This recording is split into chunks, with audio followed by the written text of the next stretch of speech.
Hello guys and welcome back to the channel. In this video, I'm going to show you how you can use artifacts in Claude. So let's get started. Inside Claude AI, there is a feature called artifacts where you can literally build apps, websites, and tools in seconds. When you click artifacts, you'll be able to see a button, create artifacts. Click on that and you'll see different categories like apps, websites, games, and documents. Let's focus on apps and websites. So now click on apps and websites, and this will tell Claude, I want to build something interactive like a website or web app. And now Claude will guide you to describe your idea.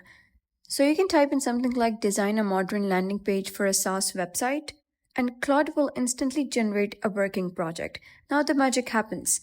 Claude will open a live preview where you can see the website or app, interact with buttons, test features instantly, no coding setup needed. Now you can improve it by saying something like make it more modern, change colors to dark theme, etc. And Claude updates the artifact instantly. Once you're happy, copy the code or reuse it in your own project or keep improving it inside Claude. And just like that, you can use all the other artifacts as well. And that's how you can use Claude artifacts. It turns your ideas into real working projects without any coding stress.